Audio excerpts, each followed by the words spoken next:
La jeunesse représente le pilier de toute nation. Elle doit donc voir en chaque opportunité qui se présente un challenge et une chance de démontrer son potentiel et son engagement. Ne dit-on pas souvent que la jeunesse est la relève de demain ? Pour que cette relève soit assurée de manière convenable, ne faudrait-il pas qu'à la base, cette jeunesse soit éduquée et formée? Pour ce faire, quelle orientation scolaire et professionnelle pour cette jeunesse? Quelles clés pour une insertion socio-professionnelle réussie? Nous en parlerons avec des spécialistes du domaine en orientation scolaire et professionnelle, le docteur Bandé Sadi, psychologue du travail et des organisations, et le docteur Banla Toy, psychologue de l'éducation et de la formation. Bonsoir à tous, bienvenue au Carrefour du Savoir.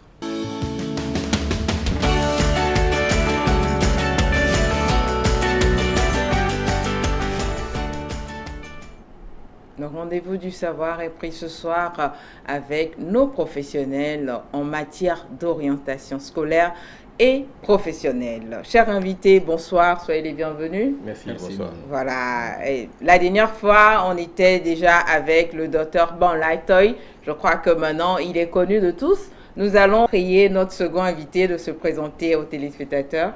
Je suis Bandé Sadi. Voilà. Je suis psychologue du travail et des organisations. Je suis enseignant-chercheur à l'Université de Lomé. Voilà, ravi de vous avoir en studio ce soir. Merci. Alors, docteur, dites-nous, qu'est-ce que c'est l'orientation scolaire? C'est vrai, la dernière fois, dans l'émission précédente, nous avons essayé de brosser un peu avec le docteur Banla cet aspect. Est-ce qu'on peut revenir dessus en quelques mots? Oui, l'orientation scolaire et professionnelle, disons qu'on peut la définir comme un processus, une démarche qui consiste à faire prendre conscience, on va dire, au consultant, à l'élève ou à l'étudiant. Nous l'appelons consultant dans notre langage. Donc, à faire prendre conscience au consultant de ses caractéristiques personnelles en matière d'éducation, à l'aider à s'épanouir dans le choix qu'il va opérer, et puis en matière d'éducation évidemment, et puis à faire en sorte qu'il puisse contribuer au développement de la société. Les nouveaux brevetés, ils vont débuter le lycée. Maintenant, après le BEPC, quelles sont les filières qui s'offrent à eux? Bien, nous avons les filières littéraires, les filières scientifiques, et puis les filières techniques. Voilà. En gros, voilà les trois grandes filières dont nous disposons ici. D'accord. Je crois que le docteur Banla est mieux placé pour... Oui, la dernière fois, nous sommes revenus en long et en large sur cet aspect avec lui, mais aujourd'hui, nous avons cette immense opportunité de vous avoir également. Peut-être vous aurez quelque chose à ajouter par rapport à cela, c'est pourquoi nous vous renvoyons également la question. Alors, docteur Banla, oui. L'orientation professionnelle. Oui, l'orientation professionnelle, je crois que le docteur Bandé a donné déjà une définition quand il répondait à la question de l'orientation scolaire. Et dans sa définition, vous aurez compris que il a touché la question de l'insertion professionnelle. Donc, quand nous restons avec les consultants purement élèves, on ne peut pas parler de l'orientation scolaire sans parler de l'orientation professionnelle. Mais nous pouvons parler de l'orientation professionnelle sans parler de l'orientation scolaire. Bon.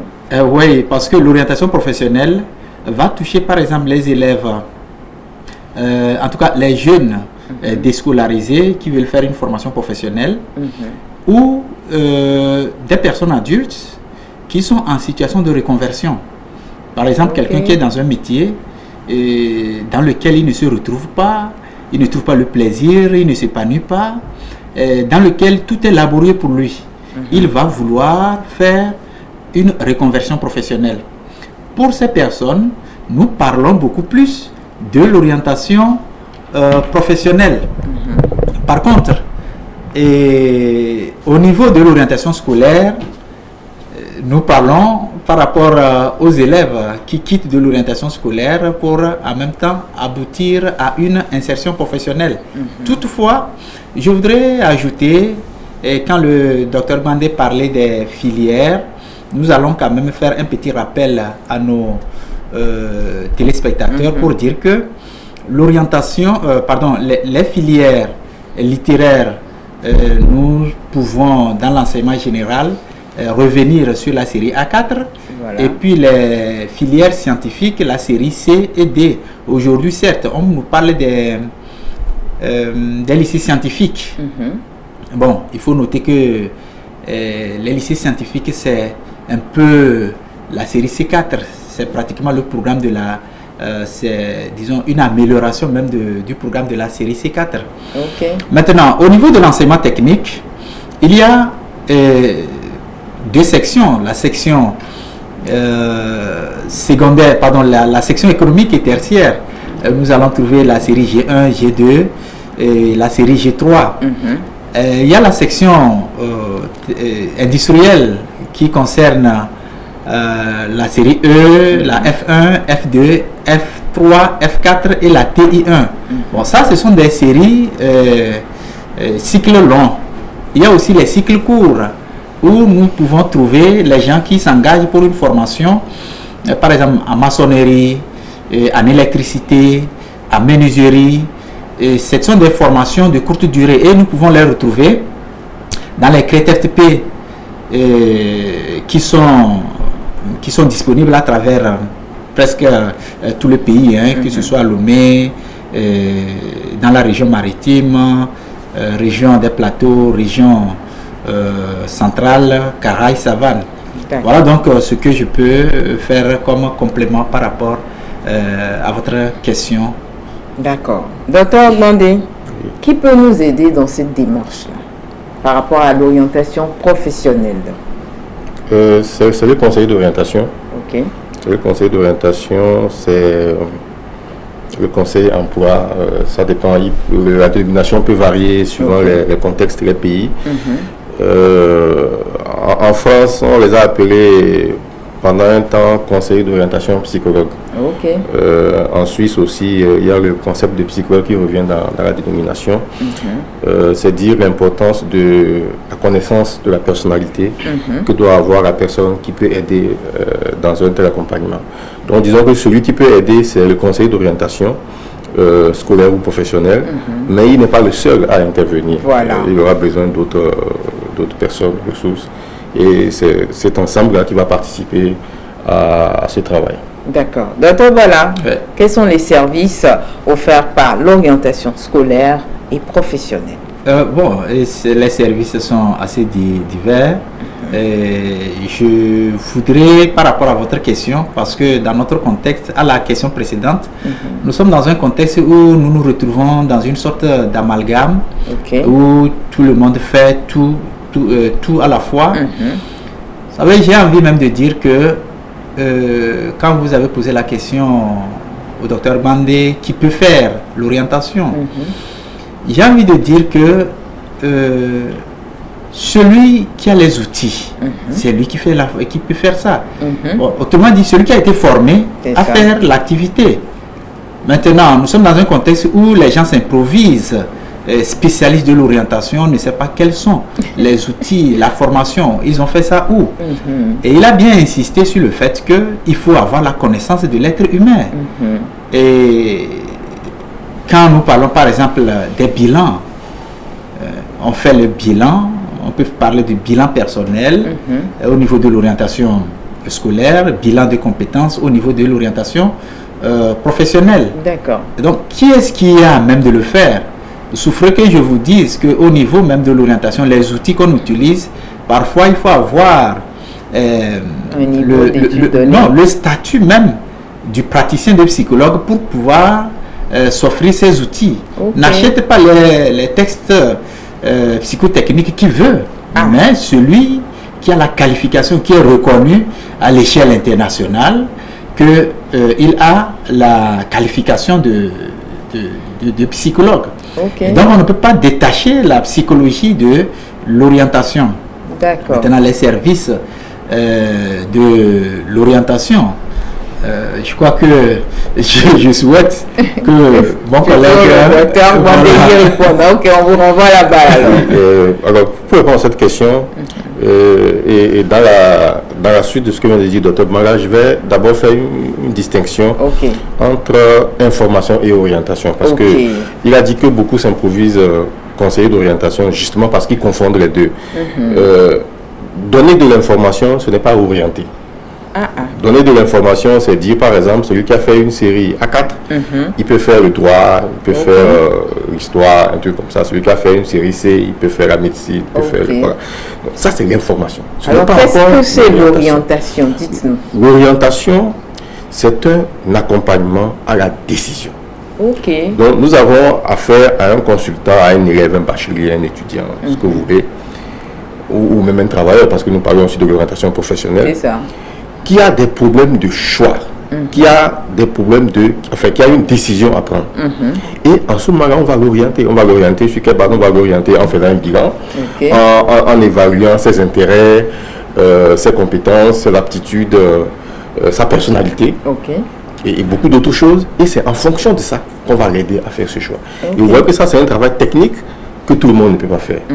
Alors, pour revenir au service que nous offrons, il y a le service d'information qui est le premier palier de tout ce travail-là. Il y a le service d'accompagnement, d'accompagnement en termes de conseil, en termes d'aide au choix, qui implique tout ce que je viens de dire, évaluation de tous les traits de personnalité, tout ça. Et puis, il y a aussi un service en termes de placement. En termes de placement, parce que il y a, vous voyez, l'étudiant qui sort de l'université avec son diplôme, il faut qu'il apprenne à chercher un emploi. Ça s'apprend. Quels sont les domaines porteurs, dans quelle branche je peux mieux faire valoir mes compétences, vraiment sortir. Tout ça, ça s'apprend. Et donc, il y a ce service aussi d'aide au placement que nous offrons. Alors, dans le service d'accompagnement dont j'ai parlé tout à l'heure, il y a beaucoup de choses que nous mettons dedans. Il y a le choix, il y a aussi l'aide aux transitions. Par exemple, un enfant qui change d'école en cours d'année, un employeur, un travailleur qui change de poste, d'emploi, de localité, tout ça. Donc, il y a tous ces services que nous offrons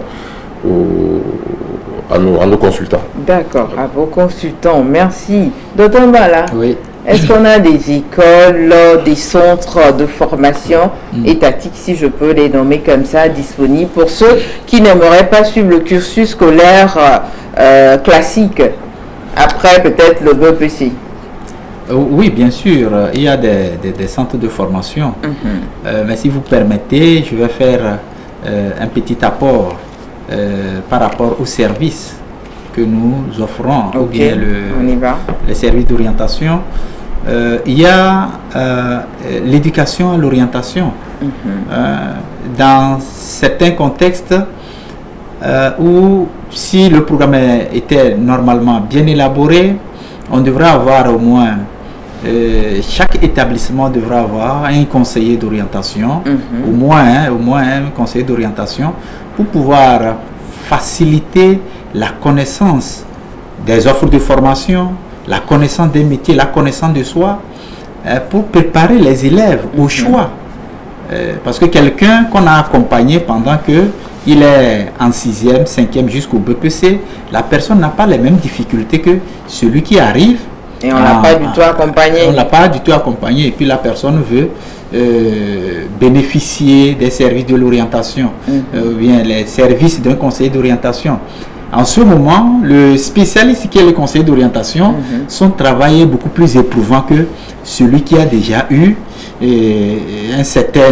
qui dispose déjà un certain nombre d'informations sur lui, sur le monde, sur les offres de formation, sur les métiers disponibles. Alors, pour revenir au centre de formation, oui, il y a plusieurs centres de formation. Par exemple, à Palmé, il y a le centre de formation au métier, le centre de formation artisanale. Il faut, ceux qui sont intéressés par ce métier, ils peuvent se retrouver là-bas. Il y a aussi les centres de formation, disons que, vous voyez par exemple aujourd'hui on parle de IFAD. Il y a IFAD bâtiment à Lomé qui a vu le jour, qui a ouvert ses portes au cours de cette année académique. Là c'est IFAD bâtiment, tout ce qui concerne le bâtiment, la construction, le carrelage, tout ce qui concerne le bâtiment. Et cet institut est logé dans l'enceinte du lycée technique d'Adido Gomin. Vous allez trouver également un autre centre à Elavagnon. Le centre, c'est un centre, disons, l'aquaculture. L'aquaculture à Elavagnon. C'est aussi IFAD. Hein. Il y a aussi un autre à Barkwasi. Là, c'est les différentes techniques d'élevage qui sont qu'on apprend aux élèves. Donc, en dehors de ça, vous allez trouver d'autres centres, par exemple le centre d'électricité de menuiserie à Pia. Ah, c'est bien. Nous avons tout ça au Togo, nous ne sommes pas au courant, mais bon, c'est bien d'avoir la donne. Oui, bon, je crois que cette émission, c'est dans ce sens. Oui, si les gens ne sont pas informés, il faudrait qu'on les informe, que les enfants aient plus de choix. Oui. Oui. Voilà. Vous voulez ajouter quelque chose à cela? Moi, je voudrais même dire que c'est insuffisant. Donc, on doit encore créer d'autres centres. Je voudrais dire que c'est insuffisant parce que aujourd'hui, les difficultés que nous avons en termes d'insertion sont liées à ça. On a une trop grande masse de diplômés qui arrivent, qui présentent à peu près les mêmes profils. Et donc, c'est difficile de les insérer. Alors que notre économie ne peut pas les absorber. Dans certains pays, dès la classe de 6e, les enfants ont la possibilité de choisir entre soit une formation professionnelle, soit l'enseignement général. Et il faudrait vraiment qu'on revoie notre système. Et donc, comme ça, on va diversifier. On va diversifier les profils, diversifier les possibilités pour les apprenants. Et donc, ça sera plus facile de s'insérer. Le taux de chômage va chuter. C'est pas facile à faire, mais c'est dans ce sens qu'il faudra réfléchir. Oui. Alors, comment réussir sa future insertion socio-professionnelle? Comment réussir sa future insertion socio-professionnelle? Il y a beaucoup de choses. Alors, du point de vue du conseiller, du point de vue du conseiller, parce que je parle en tant que spécialiste en conseil et en orientation, du point de vue du conseiller, je crois que la première chose, c'est d'avoir un projet professionnel. D'accord. D'avoir un projet professionnel, parce que le projet professionnel, c'est le guide, c'est ce qui oriente.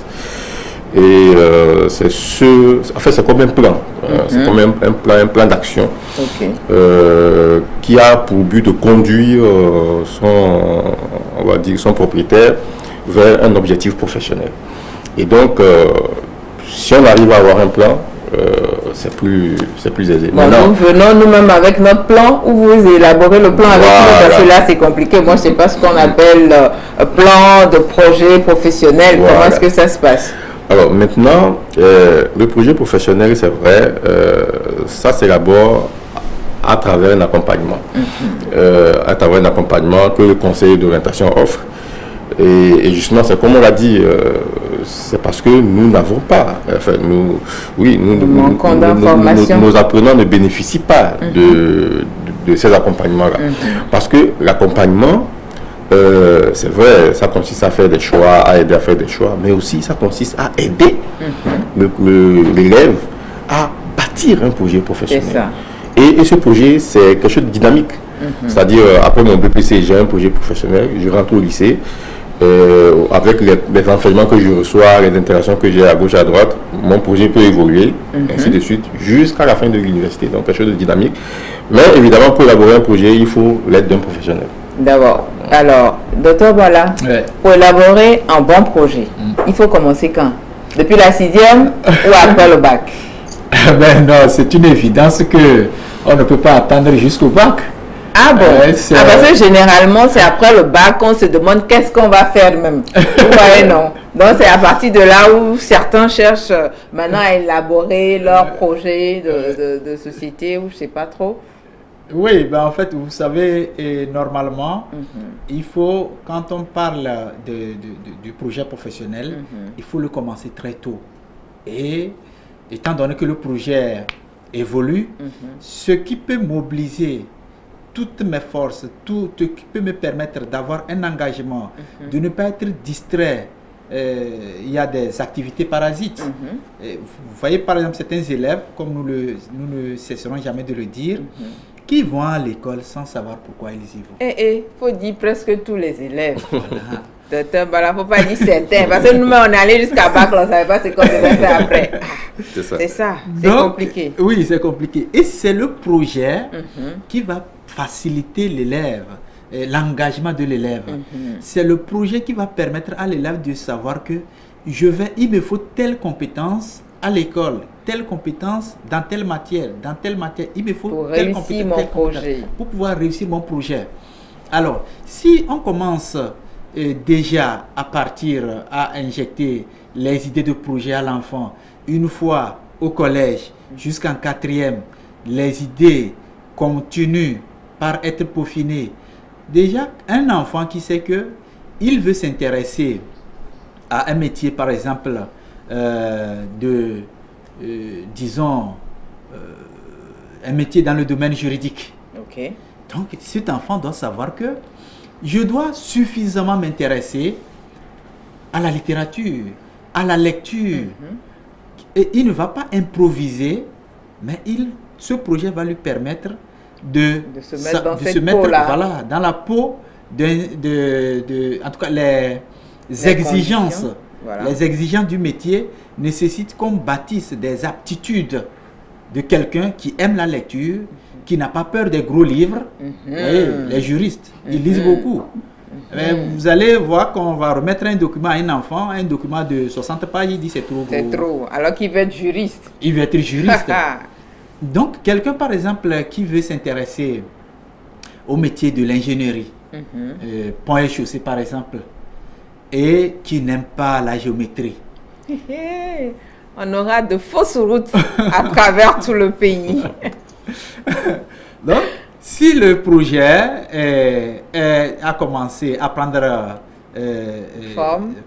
forme et beaucoup plus tôt, l'enfant saura que si je veux aller dans l'ingénierie pont et chaussée, je dois avoir les compétences en mathématiques, je dois avoir les compétences en chimie. C'est ça. Donc, et où est-ce que ça commence? Ça part de la classe de 4e. Ok.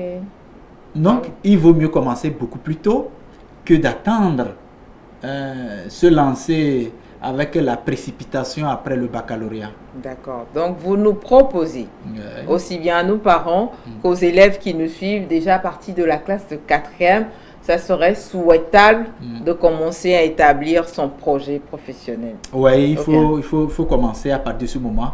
Mais avant la classe de 4e, il faut commencer par présenter les différents métiers, faire connaître un certain nombre de métiers, professions aux enfants. Parce que on ne va pas refaire la roue. Tout ce que nous allons faire demain, c'est des choses qui ont suffisamment existé. C'est ça. Et c'est sur ça qu'on va s'appuyer. Si je dis je vais être un enseignant, chercheur, comme le docteur Bandé, un enseignant-chercheur à l'université de Lomé, je n'ai jamais eu l'occasion d'échanger avec un enseignant-chercheur. Je n'ai jamais vu un enseignant-chercheur en train de faire un travail. On ne sait pas en quoi consiste son travail. Là, vous avez reçu certains élèves ici. C'est ça. Et pour le stage d'observation, qui ont dit que, il y a mademoiselle Pagala qui disait que quand on parlait du journalisme, elle n'a jamais pensé que c'était comme ça. Que c'était un travail de fond qui s'opérait avant le journal. Elle est venue, elle a vu les gens vraiment au charbon, comme on le dit. Et aujourd'hui, quand elle retourne, elle sait si elle veut s'engager dans ce métier, à quoi s'attendre. Voilà. Donc, il faut commencer tôt. Il faut commencer tôt. Il ne faut pas du tout attendre la terminale. Si on arrive jusqu'en terminale, je crains que ce soit un peu tard. Dieu merci pour certains d'entre nous. Docteur Bandé, vous êtes du même avis que le docteur Bala? Si, bien sûr. Il faut commencer tôt. Et d'autant plus que le processus n'est pas simple. Parce que pour faire un projet, il faut commencer par un bilan. C'est ça. On doit faire un bilan de la personne, de ses aptitudes, de ses intérêts, de sa personnalité. C'est vraiment un truc complet qu'on doit faire. Ensuite, on doit envisager avec la personne l'ensemble des métiers qu'elle aimerait faire. C'est ça.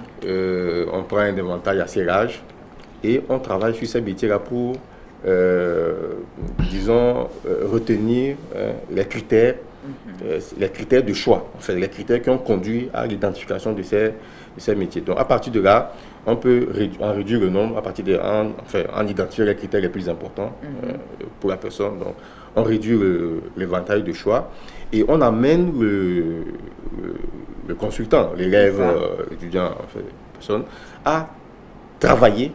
Parce que l'accompagnement en orientation, et plus précisément celui qui va conduire à avoir un projet professionnel, c'est un accompagnement dans lequel l'apprenant n'est pas passif. Ou bien il est pressé. Il travaille de la même façon qu'il va à l'école et on lui donne des cours, il revient, il révise ses cours, il apprend, il retourne à l'école pour rendre à l'enseignant ce qu'il a retenu du cours. De la même façon, en matière d'élaboration d'un projet, on le fait travailler.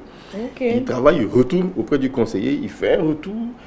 Et donc, c'est ce travail-là qui va amener le consultant à se découvrir lui-même, à découvrir les métiers, à comprendre pourquoi tel métier l'intéresse, ou même à faire marche arrière. Par exemple, un enfant qui peut-être qui a un intérêt pour le social, aider les autres. Et puis, il arrive, au cours de l'accompagnement, on se rend compte que l'enfant s'intéresse à un métier qui n'est pas adapté à l'aide, à l'intérêt aide ou à l'intérêt social. Dans ce cas, on l'amène sur un autre champ. Voilà, on l'amène sur un autre champ. Donc, c'est vraiment un processus où l'apprenant est dans une posture dynamique, où il travaille. Et donc, c'est ce travail-là qui l'amène à développer ses propres intérêts, à se découvrir, à développer d'autres aptitudes et à s'adapter. Donc, il y a toujours suivi. Moi, je me suis dit, on élabore le projet et puis c'est fini. On rêve de ça et à la fin, on réalise. Et puis, je vais vous dire quelque chose. D'accord, le projet là, dont nous parlons, c'est quelque chose qui est consigné. Il y a un carnet d'orientation. Et je vais vous dire, le carnet de santé que nous connaissons aujourd'hui, mais l'un des précurseurs, c'est Alfred Binet, c'est un psychologue. C'est un psychologue. Et l'idée d'avoir un carnet où on consigne des informations sur le parcours d'un individu, au prime abord, ce n'était pas médical. C'était d'abord psychologique. Et c'est ça l'idée. De la même façon que nous avons un carnet de santé qui retrace notre itinéraire thérapeutique, de la même façon, nous devons avoir un carnet d'orientation qui retrace notre parcours en matière scolaire et professionnelle. Et donc, aujourd'hui, j'ai un conseiller d'orientation. Demain, si je tombe sur un autre, il doit pouvoir, à partir du carnet, se référer à ce qui a été déjà fait plus tôt. Et la suite. C'est la même idée. Et donc, ce que nous disons là, c'est consigné dans un document qui sera exploité par d'autres personnes plus tard, jusqu'à la fin. Et je précise que l'orientation, c'est toute la vie. Même quand on travaille. Si, même après le travail. Tonton Mathias, tu dois même après le travail. Même après le travail, ça continue. Bon, c'est vrai qu'aujourd'hui, on ne peut pas parler de tout ça. On va s'arrêter. Mais on en aura peut-être l'occasion. Donc, on a toujours besoin de s'orienter en toutes choses. Bien sûr. Pas forcément sur le plan scolaire, sur le plan professionnel. Même d'être en couple également. Peut-être, hein. Oui, mais peut-être, hein. Oui, peut-être. Ça, ce n'est pas tout notre. C'est pas tout notre spécialité. Je voulais dire qu'on n'est pas venu pour des questions de couple. Mais ce que je voulais dire, c'est que même quelqu'un qui est à la retraite, il a besoin d'être orienté. Parce qu'il y a ceux qui sont à la retraite et ils ne savent pas quoi faire. Et il reste là comme ça, ne rien faire. Le fait de ne rien faire, mais vous allez très vite vers la mort. On moralise également. Ici, donc, on a toujours besoin d'être orienté. C'est ça. Monsieur Bala, les centres dont vous avez parlé plus tôt et d'autres centres également de formation que nous avons, est-ce que ces centres-là nous permettent d'avoir un bon début au niveau de l'insertion socio-professionnelle? Ça veut dire, est-ce qu'ils nous aident à entrer dans ce monde-là? Comment est-ce que ça doit se passer en principe? Oui, nous allons parler de droit. En principe, ce qui devrait être fait. Mais il faut avouer que ça ne se fait pas. Je ne sais pas. Il faut être sincère. Vous ne savez seulement pas que où ça je ne doute. se fait pas, monsieur Bala.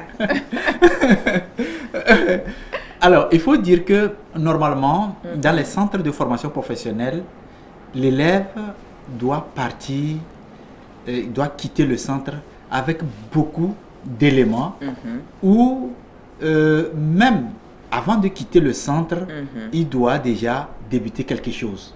Il ne peut pas quitter le centre et aller rester à la maison en attendant encore le gel honneur.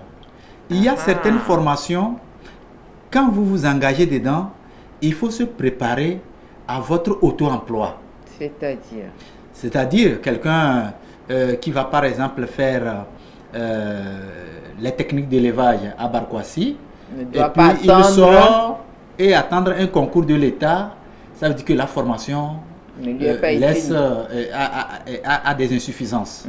Parce que si la formation est bien faite, il doit sortir, avant même de sortir, il doit être déjà en début de la mise en œuvre de son projet. Parce que s'il est arrivé, peut-être parce qu'on l'a poussé, il ne sait même pas pourquoi il s'est engagé dans cette formation. Papa a dit d'aller faire, il faut aller faire. Oui, comme j'ai rencontré certaines personnes qui m'ont dit que il fréquente parce que c'est papa qui a demandé que j'aille. Sinon lui-même là, il n'aime pas l'école. Oui, il y a un monsieur que j'ai suivi, il était en train d'entretenir les élèves en début de la rentrée, les étudiants. Il dit que ils viennent derrière sa fenêtre, ils disent que c'est maman qui m'a dit d'aller passer le concours. Et il ajoute, si on réussit, c'est bon, si on ne réussit pas aussi, c'est maman qui m'a dit d'aller passer le concours. Et le monsieur ajoute, le cancre ne dit jamais si c'est maman qui lui dit de courir derrière les filles. C'est compliqué.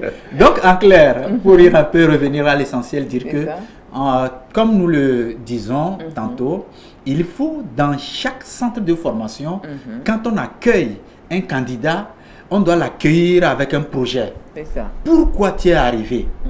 Tu cherches ses compétences, pourquoi faire? On va te former, qu'est-ce que tu vas en faire avec cette formation? Alors, c'est ça qui va déterminer l'accompagnement individualisé. On ne va pas accompagner tout le monde de la même manière. Ils ne sont pas dans le même panier. On ne doit pas les mettre tous dans le même panier. Mais ils font la même formation, donc on ne peut que les mettre dans les mêmes paniers. Oui, il y a beaucoup de points communs, mais il y a aussi beaucoup de points différents. Nous parlons par exemple de la psychologie différentielle. Nous sommes tous, par exemple, le docteur Bandé et moi, nous avons les compétences en orientation. Mais il y aura des domaines où lui, il se sent beaucoup plus à l'aise. C'est vrai. Et dans certains domaines où je me sens beaucoup plus à l'aise. C'est normal. Donc, ce qui fait que mettre tout le monde dans le même panier, sans vouloir les aider de façon individualisée, et on commettrait certaines erreurs. Donc, les centres de formation doivent prendre en compte cet aspect différentiel pour faciliter l'insertion de ces jeunes à leur sortie. D'accord. Merci beaucoup, Dr Mbala. Alors, Dr Bandé, dans quel contexte se déroule le processus de recherche d'emploi? Disons que c'est un contexte un peu varié. D'abord marqué par, on va dire, des facteurs culturels. Les parents, quand ils envoient un enfant à l'école, ils attendent quelque chose en retour. Forcément. En gros, ça. Et donc l'enfant qui sort et qui a du mal à s'insérer, c'est mal vu. C'est mal vu, même si on ne le dit pas, l'enfant peut le ressentir. Donc disons que déjà ça c'est compliqué. Il y a tout ce qu'on dit autour aussi. Toi tu ne veux pas faire d'efforts, tu es pas investi. Toi tu n'as pas de la chance, voilà. Des choses comme ça. Bon, disons que ça n'aide pas. Il y a aussi des facteurs liés à l'emploi. Facteurs liés à l'emploi, c'est-à-dire que nous sommes dans un contexte où nous le savons tous, l'accès à l'emploi est difficile. Les statistiques ne sont pas très bonnes, même s'il y a des efforts qui sont faits, il faut le dire aussi. Mais les gens partent du fait que c'est difficile d'avoir de l'emploi. Et donc, ils sont convaincus de ça. Et puisqu'ils sont convaincus de ça, ils ne font pas les efforts qu'il faut en matière d'insertion. C'est ça. Justement. Et puis, il y a aussi des facteurs, on va dire, personnels aussi. Avec des gens qui n'ont pas atteint le niveau de maturité vocationnelle. Des gens, alors quand je parle de maturité vocationnelle, on peut le voir il y a plusieurs aspects de la chose. Et comment on atteint ce niveau-là? Je le vois sous un aspect, C'est-à-dire, on a une perception de nous-mêmes et on a ce dont nous sommes vraiment capables. C'est-à-dire, je pense que je suis bon en sciences, alors qu'en réalité, je ne suis pas bon en sciences. Donc, si je ne suis pas bon en sciences, il faut en prendre conscience. Et là, si j'en prends conscience, ça veut dire que je vais faire des efforts pour m'améliorer. C'est ça la maturité vocationnelle. Et quand on prend conscience de ça, de ces insuffisances, et qu'on travaille pour, vous voyez, le niveau de maturité vocationnelle s'élève. Et donc, c'est plus favorable pour la personne qui est en train de s'insérer. De l'autre côté, il y a des gens aussi qui sont bons, mais qui pensent qu'ils ne le sont pas. Et donc, là aussi, il faudra les amener. Voilà, c'est pour ça. Donc, voilà un peu quelques éléments. Bon, il y en a beaucoup d'autres, mais voilà, quelques éléments qui, disons, qui émaillent ce contexte-là de recherche d'emploi. Voilà. Oui. Oui, je voudrais ajouter que moi, je vais mettre l'accent beaucoup plus sur les facteurs personnels. Vous voyez, bon, je vais donner même l'exemple d'une de nos cadettes. Au moment où on faisait, je ne sais pas, ça s'appelait question pour un champion. C'était les concurrents, non? Oui, les concurrents. Voilà, il y avait une fille en psychologie, vous savez, c'était la filière de lycée qui avait l'habitude de remporter les victoires. Hein. La filière battait les autres filières. Elle va battre les filières de l'université de Cara et puis les champions. Il y avait une fille en psychologie qui était considérée, moi je la considère comme la joker même. C'est une fille qui, quand ils arrivent à l'université, pendant que d'autres sont en train de bavarder, crier, raconter, elle est toujours occupée. Soit elle est en train de faire le perlage, en tout cas, elle est toujours occupée. Donc, lorsque nous avons affaire à des personnes qui se mettent elles-mêmes en action, elles n'attendent pas forcément qu'elles vont finir leur parcours pour écrire un jalonneur. Or, dans le contexte actuel, le jalonneur est un autre problème. Donc, quand nous-mêmes, nous apprenons à découvrir le monde professionnel en étant étudiants, à comprendre les réalités du monde professionnel, à savoir la démarche qu'il faut avant d'intégrer le monde professionnel, cette procédure n'est pas la même et n'a pas les mêmes conséquences ou les mêmes résultats que celui qui attend, je vais finir mes études, à la fin de ma formation, je vais faire la maîtrise, pardon, maintenant il n'y a plus la maîtrise. Je finis mon master et je vais commencer par chercher de l'emploi. Ça, c'est beaucoup difficile parce que vous allez finir et vous rentrez dans, disons, dans l'antichambre des chômeurs. Il n'y a rien à faire.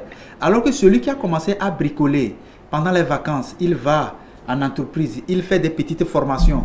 Comment on élabore un CV, comment on élabore une lettre de motivation, comment on fait une démarche. Vous savez, par exemple, parfois il y a certaines personnes qui arrivent dans l'entreprise, ils observent et ils viennent se proposer en solutionneur et non en demandeur. Donc, on observe si les jeunes apprenaient à s'auto-prendre en charge par rapport aux différentes formations, les démarches qu'il faudra et les compétences qu'il faut posséder. Parce qu'il y a les compétences techniques qu'ils ont. Maintenant, il y a des compétences relationnelles qu'il faut posséder. Donc, c'est à ce niveau, certes, il y a les curricula, les programmes d'enseignement qui ne sont pas favorables pour eux. Mais eux-mêmes, aujourd'hui, le monde, on peut faire beaucoup de recherches. Eux-mêmes, ils doivent s'engager dans le processus. D'accord. Merci beaucoup. Dr Gbandé, l'orientation scolaire et professionnelle ainsi que l'insertion socio-professionnelle. De nos jours, beaucoup de jeunes optent plus pour l'entrepreneuriat. Est-ce que cela a également un rôle à jouer à ce niveau? Oui, l'entrepreneuriat, c'est une possibilité. Ok. C'est une possibilité, d'autant plus que, comme le laissait entendre Dr Banga, on ne doit pas tout attendre de l'État. Ok. Et il faut, à un moment donné, se donner les chances. Il faut provoquer la chance en entreprenant. Sauf que on ne peut pas entreprendre n'importe comment. Comment entreprendre? Parce que l'insertion socio-professionnelle, elle est très importante. Ok. Et d'ailleurs, l'aspect social, je voulais insister là-dessus. L'insertion socio-professionnelle. C'est-à-dire, il ne s'agit pas seulement de trouver un emploi, mais Il faut bien s'insérer. il faut bien s'insérer, puisque l'emploi qu'on a nous donne un statut dans la société et un rôle dans la société. Ok. Donc, à partir de l'emploi que vous avez, ça détermine l'image que vous renvoyez. Donc, ça a plusieurs implications. Donc, c'est quelque chose de très sensible. Alors, donc, il ne faut pas entreprendre n'importe comment. Il faut de réels programmes. L'entrepreneuriat doit se faire aussi sur la base d'un accompagnement. Même D'un à accompagnement. ce niveau, on doit être accompagné. On doit être accompagné, pas simplement par des formations. Comme on le voit, en fait, c'est vrai, il faut former les gens, il faut leur dire comment. Mais il faut que ça soit plus pratique. Ok. Il faut que ce soit plus pratique. Et puis surtout, bon, alors ici, je veux parler du rôle des centres de formation, on va dire ça comme ça, ou des établissements de formation, que ce soit les universités ou les centres professionnels, tout ça. Mais ces institutions-là ont un rôle important dans la mesure où, lorsque vous prenez quelqu'un, vous devez lui donner les moyens de réussir. de réussir. Et la réussite, c'est aussi l'insertion. C'est ça. C'est-à-dire, comment trouver un emploi ou comment entreprendre. C'est ça. Et si possible, mettre en place des programmes Ça, nous manquons cruellement. en matière d'entrepreneuriat, Voilà. où les gens vont être amenés à se tester, à faire leurs preuves. Il y a plein de possibilités, plein d'idées là-dessus. C'est pas Il compliqué. suffit qu'on se rapproche C'est pas soit compliqué du à faire. docteur Bandé Non, ou non, du pas docteur Bala. non. Et puis Ça- vous allez nous aider parce que nous, peut-être, on crie, on veut être entrepreneur, mais on ne sait pas comment faire pour réellement parvenir à être un bon entrepreneur. Si, parce que l'entrepreneuriat a aussi ses exigences. Voilà. Tout le monde n'est pas appelé à devenir entrepreneur. Tout le monde n'est pas appelé à devenir entrepreneur. Être entrepreneur, ça implique même des traits de personnalité. Et puis, il y a des exigences qu'il faut être prêt à accepter, à supporter. Donc, celui qui n'est pas prêt pour ça, c'est pas la peine qu'il s'y engage. Ça pas la peine qu'il écrive chez l'honneur, c'est mieux que d'aller entreprendre. Oui, monsieur Bala. Oui. Je dois faire aussi un complément par D'accord. rapport à ce que le docteur a dit. Oui. Pour dire que, vous savez, même si tout le monde ne peut pas être entrepreneur, et tous ceux qui sont entrepreneurs ne peuvent pas être entrepreneurs dans tous les domaines. C'est-à-dire que quelqu'un qui, selon ses traits de personnalité, s'engage dans l'entrepreneuriat, par exemple, je vais prendre le cas du commerce. Vous pensez que celui qui a les capacités, les traits d'entreprendre dans le domaine commercial est à même de pouvoir entreprendre dans le domaine agricole? Bon. Pas forcément. Il entreprend là-bas, il peut lui-même y vendre. Il peut faire les deux à la fois. Oui, mais tout le monde ne peut pas le faire. D'accord. Il faut savoir où tu peux réussir le mieux. Il y en a qui se sentent plus à l'aise dans la prestation des services ou les prestations intellectuelles. Il y en a qui se sentent plus à l'aise dans les activités techniques.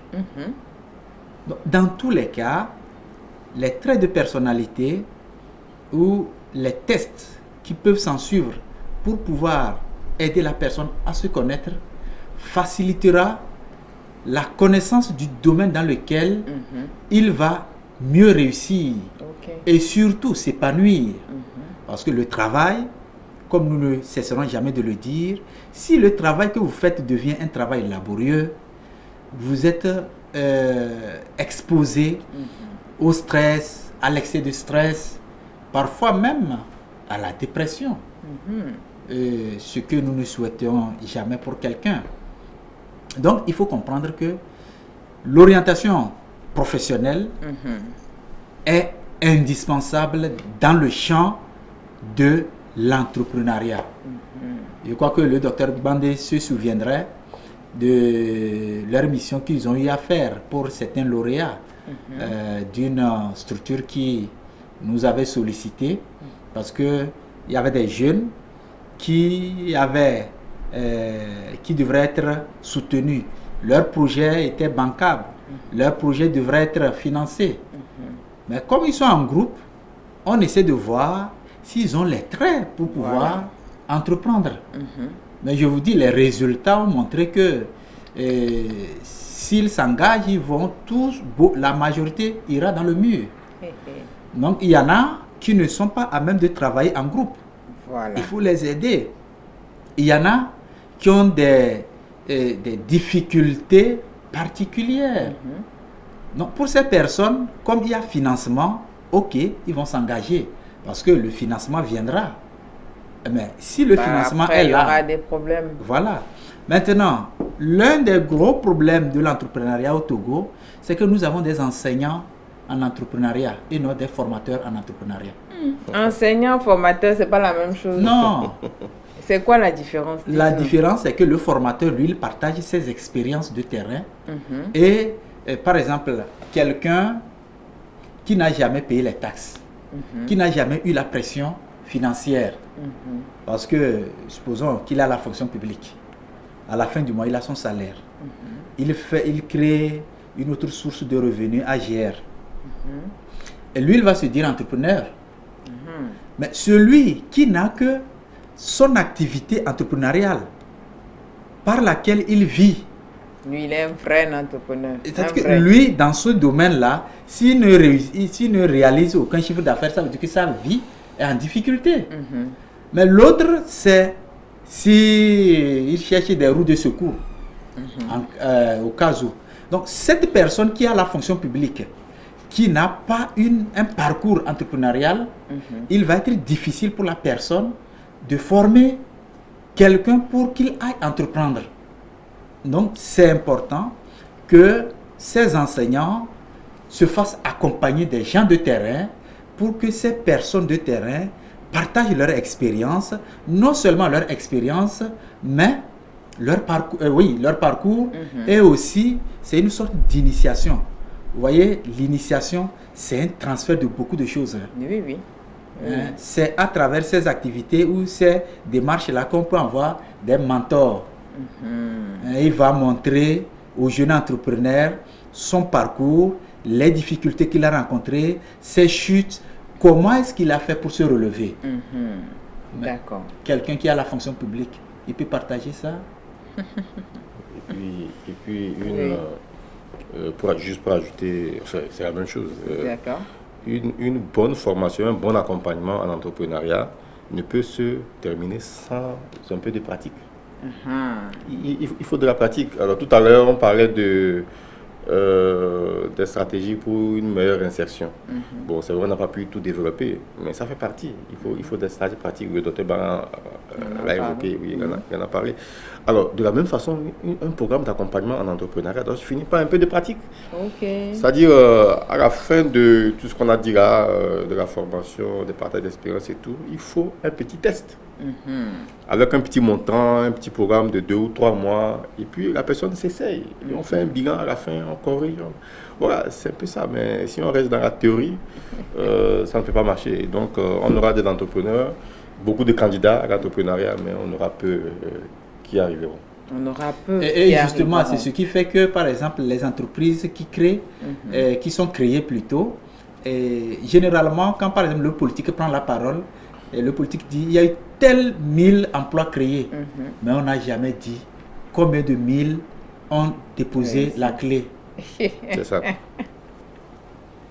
C'est un point important que M. Bala vient de toucher. Anyway, nous arrivons pratiquement à la fin de l'émission. 1 heure, ça passe vite. C'est vrai, nous sommes à la quête des informations, à la quête du savoir, et nous espérons que ce soir, beaucoup, aussi bien parents que étudiants, élèves, nous sommes en train d'apprendre beaucoup de choses. Alors, Dr Bala, Oui. votre mot de la fin. Wow. Par rapport à tout ce qui a été dit. Ok. Par rapport à tout ce qui a été dit, je voudrais dire que quand on s'engage, un jeune s'engage, que ce soit dans le domaine scolaire, quand il va à l'école ou il veut aller apprendre une formation, il faut d'abord qu'il sache la raison pour laquelle il va. Il faut qu'il cherche la raison pour laquelle il va dans une formation, il va à l'école, et c'est ça qui va déterminer son engagement. C'est ça qui va déterminer les forces, l'énergie à mobiliser pour atteindre cet objectif. D'accord. Docteur Gondé, votre mot de la fin. Oui, mon mot de fin, c'est d'insister sur le fait que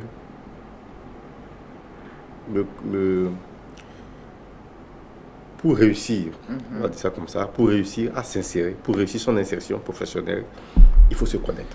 Ok. On doit se connaître. Et pour se connaître, on a besoin d'un accompagnateur, on a besoin d'un conseiller d'orientation scolaire et professionnelle qui va nous aider à faire le bilan et à bien nous connaître. Et ce bilan dont je parle, il est très technique. Ok. Un bilan qui va permettre de faire le point sur les aptitudes, les intérêts, la personnalité. Ça, c'est très important avant de prendre quelques décisions que ce soit. La deuxième chose que je voulais ajouter, c'est que en matière d'orientation, il faut travailler sur soi. Il faut travailler sur soi. L'orientation doit être perçue comme une activité, comment je vais dire ça, Qu'on fait par passion. Oui, comme un apprentissage, un peu comme on va à l'école. Ok. C'est-à-dire, pour réussir son insertion, c'est la même chose que ce qu'on doit faire pour réussir à un examen. Je veux qu'on voit ça comme ça, quoi. Okay. C'est-à-dire, il ne faut pas que les gens perçoivent le fait d'aller consulter un conseiller d'orientation comme une option ou comme quelque chose de facultatif. Non. Voilà. C'est-à-dire, de la même façon que je vais à l'école, je reviens, j'apprends mes leçons, je travaille, je fais mes devoirs, mes exercices pour réussir à l'examen. De la même façon, je dois aller voir un conseiller pour préparer mon insertion professionnelle. Okay. Et il va me faire travailler pour qu'au moment où j'obtiendrai mon diplôme, cette insertion soit facile. Et je vous assure, ça marche. Même si c'est vrai, l'accès à l'emploi est difficile, lorsqu'on s'essaye, lorsqu'on fait ce qu'il faut, on peut y arriver. Parce que quoi qu'on dise, chaque jour que Dieu fait, il y a des gens qui trouvent quand même un emploi. C'est ça. Donc c'est possible. C'est possible, c'est toujours possible. Merci pour votre invitation. Merci et à vous également. Nous attendons la dernière partie de cette émission. Monsieur Bala, lui, il a été déjà, il s'est prêté à ce jeu la dernière fois parce que c'est la deuxième fois qu'il vient. Oui. Là, vous n'avez pas ces questions-là au niveau du protocole de questionnaire. Oui. Nous sommes maintenant au niveau du tag. Voilà. Docteur Gondé, dites-nous, quel métier ou activité vous avez laissé de côté faute de temps?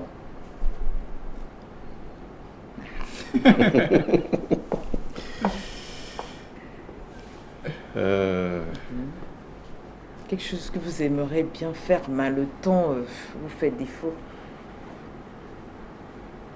En fait, c'est pas un métier. Bon, oui, forcément ça débouche sur un métier, mais c'est une formation. Ok. C'est une formation. Et quand je suis arrivé à l'université de Lomé, j'ai beaucoup hésité dans mon choix entre l'histoire et la psychologie. Je voudrais bien faire une formation en histoire. D'accord. Parce que l'histoire m'intéresse beaucoup. L'histoire des peuples, l'histoire de nos nations, ça m'intéresse beaucoup. Je voudrais bien comprendre un jour d'où nous venons. Et pourquoi pas jeter les bases de où on va. Donc quand vous aurez plus de temps... Les faits historiques m'intéressent beaucoup, oui. D'accord. Quand j'aurai un peu plus de temps, je crois que je ferai une licence en histoire Et bon, on verra ce que ça donnera. On verra ce que ça donnera. Merci. Docteur Mbala, Oui. si vous étiez président, quelle serait la première mesure qui serait adoptée? Bon, je crois que ça, ce n'est pas à réfléchir très longtemps. C'est une réforme de notre système éducatif. Hey, on a un professionnel de l'orientation à qui on pose la question. Oui, et ma réponse elle est directe. La réforme qui va être arrimée avec nos cultures, notre culture, ou nos cultures s'il faut le dire. Parce que jusqu'à présent, quand nous essayons de travailler, jusqu'à présent, quand nous essayons, en tout cas chaque fois que nous recevons les élèves, ils ont une tendance vers l'extérieur.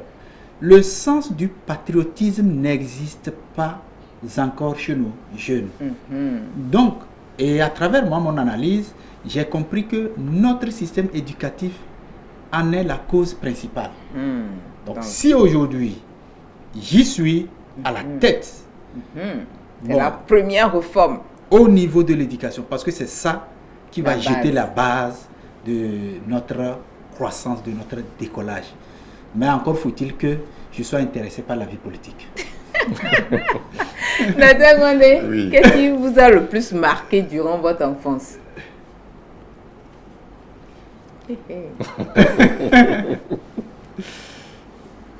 Ce qui m'a le plus marqué. Oui. Je- Les souvenirs je sais sont lointains, très, très, très lointains. Que faites-vous de vos temps libres, docteur Mbala? Ah, les temps libres. Vous n'en avez pas assez, hein, on sait. Mais quand ouais. vous en avez, qu'est-ce que vous faites de ça? Bon, il m'arrive de suivre quelques rares émissions et le plus souvent, je discute avec les collègues. Ok, d'accord. Ça peut être en direct ou ça peut être en ligne. D'accord. Docteur Gwandé, Oui, quelle est votre voiture de rêve? j'espère que cette fois-ci j'ai la Non, réponse. là vous aurez la réponse. Quelle est votre voiture de rêve? Ma voiture de rêve, c'est une voiture qui m'amène partout. Yo. Mais il suffit d'avoir la voiture. Oui, mais, Ou bien? mais une voiture qui m'amène partout. Vraiment C'est-à-dire? C'est-à-dire dans mon champ, dans mon village, qui m'amène en ville, qui m'amène vraiment partout. Donc, une voiture qui peut tenir, quel que soit le terrain. L'état de la route. D'accord. Docteur Mbala, Oui. dites-nous, quel est votre surnom? Peut-être actuel ou quand vous étiez plus jeune. C'était quoi votre surnom? Bon, le surnom, j'ai eu un surnom quand on était à l'université, mais compte tenu de... C'est un gars que je n'aime pas, mais on m'a donné, je ne vais pas donner le nom parce que c'est un gars... Parce que vous-même, vous n'aimez pas le surnom qu'on vous a imposé. Eh ben, par rapport aux qualités de la personne, ça me plairait, mais l'individu lui-même ne m'intéresse pas. Donc, on ne peut pas connaître ce C'est un surnom. politicien français, je ne vais pas donner le nom. D'accord, voilà, nous arrivons au terme de cette émission. Nous ne pouvons que vous dire merci, fidèle invité. Peut-être un dernier mot rapidement. Non, le dernier mot, c'est vous encourager et dans cette démarche pour pouvoir sensibiliser au maximum les téléspectateurs qui nous suivent. Parce que nos jeunes, nos enfants, nos petits frères, nos jeunes sœurs, elles sont en perte totale de repères en ce qui concerne l'orientation. Et c'est la cause, l'une des causes des cas sociaux aujourd'hui dans la société. D'accord. Docteur Gwandé, C'est de vous remercier. merci à De vous vous remercier pour ce que également. vous faites. Parce que c'est vrai que dans tout ce que nous disons, on a besoin des médias. On a besoin de vous. Et merci pour ce que vous faites. Je pense que ça va aider beaucoup de jeunes à mieux s'orienter. La dernière fois, on a eu le docteur Mbala. Il nous revient pour la deuxième fois consécutive. Nous ne pouvons que dire merci pour ce temps consacré. Merci également au docteur Gwandé. Merci à vous, téléspectateurs. Aussi bien l'orientation scolaire, professionnelle que l'insertion socio-professionnelle sont primordiales pour une jeunesse épanouie. Alors, parents, jeunes, sachez faire le bon choix.